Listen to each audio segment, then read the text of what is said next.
ஒரு நிமிஷம் கேளுங்க. நீங்க ஆபீஸ்ல வேலை செஞ்சுட்டு இருக்கிறப்ப உங்க ஒய்ஃப் ஃபோன் பண்ணி, ஏங்க நீங்க எப்போ வரீங்க வீட்டுக்கு? எவ்வளோ ரொம்ப நேரம் ஆயிடுச்சு அப்படின்னா, உடனே நம்ம எப்படி ரியாக்ட் பண்றோம்? இரிட்டேட் ஆகிறோம். எனக்கு வரதுக்கு தெரியும், வேலை இல்லாம சும்மா உட்காந்துருக்கேன் அப்படின்னு ஒரு கத்துறோம் இல்லையா? அவங்க கேட்கறதுக்கு காரணம் என்னன்னா, அந்த நேரத்துல நீங்க வீட்டில் இருந்தீங்கன்னா நல்லா இருக்குமே, அவங்க உங்களை மிஸ் பண்றாங்க அப்படிங்கிற அந்த வெளிப்பாடை தான் அப்படி சொல்றாங்க.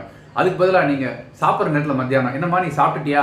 நான் இங்கே சாப்பிட்டேன் அப்படின்ட்டு. அதே மாதிரி டீ காஃபி குடிக்கிறப்போ ஒரு 2 மினிட்ஸ் பிரேக் எடுத்து, நல்லா இருக்கியா, வீட்டில் எல்லாம் சௌகரியம் தானே, அந்த மாதிரி இருக்கும்னு தெரியும். இருந்தாலும் நீங்க நான் உன்னை நினைச்சிட்டு இருக்கேங்கிற அந்த ஃபீலை கொடுத்தீங்கனாலே அவங்களுக்கு மன ஆறுதல் இருக்கும். உங்க ஒய்ஃபும் வேலைக்கு போறாங்கன்னு வச்சுங்களேன், வேலையிலேருந்து டயர்டாக வீட்டுக்கு வராங்க, ஐயோ இன்னைக்கு வேலை கொண்டுட்டாங்க ஆஃபீஸில் அப்படின்னா, அதுக்கு தான் சொல்கிறேன் நான் வேலையை விட்டுருன்னு நீ கேட்க மாட்டேங்கிற அப்படின்னு சொல்லாமல், ஆஃபீஸ்லேயும் வேலை பார்த்துட்டு வீட்டில் அதை விட ஜாஸ்தி உனக்கு வேலை இருக்கு, உனக்கு ஒரு கப் காஃபி போட்டு தரட்டுமா அப்படின்னு ஒரு கேள்வி கேளுங்க.